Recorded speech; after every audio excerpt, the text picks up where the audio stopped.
Teď se to zdá divné. Ale pamatujete, když Ninjago bylo na mapě jako jediné?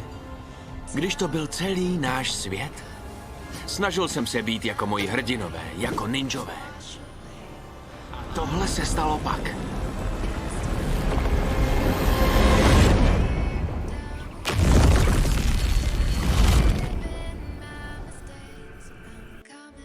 Přežil jsem, ale byl jsem sám.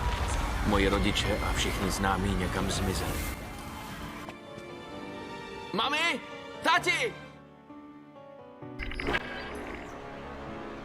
Ten den začal zcela běžně. Mistr Wu mě poslal pro co nejvíc svitků. Chtěl to na takzvané srůstání.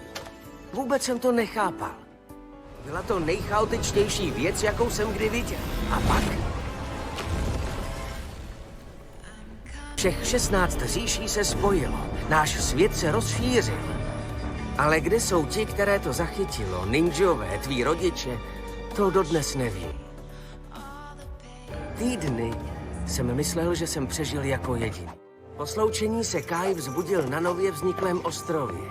Přes různá divná království se dostal domů. Nevěděl, kde jsou ostatní. Ale rychle jsme zjistili, že máme větší potíže.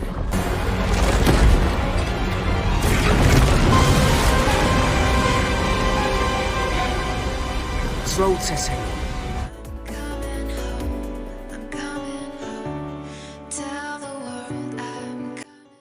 Moc rád tě vidím, kámo. I já tebe.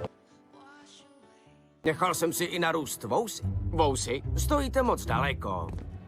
Pořád nic nevidím. Ještě blíž. Myslím, že teď tam něco... Je tam. Trénovat.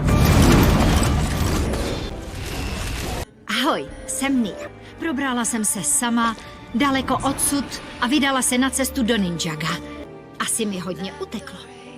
Není s vámi i Jay? Neboj, jistě tam někde je, jako všichni. Poslední dny doháním, co jsem zmeškal, když jsem byl vypnutý při sloučení. Obzvlášť soutřesení, jako bylo včera. Mají tendenci všechno zničit a jsou stále častější a silnější. Až nakonec pak zničí všechno. A jaké je řešení, Zejne? Žádné nevidím. Je to neodvratné.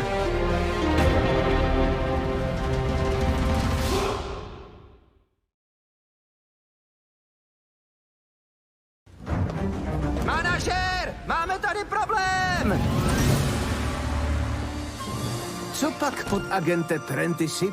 Pane, byl tu divný kluk, různě se ptal. Zrovna utekl.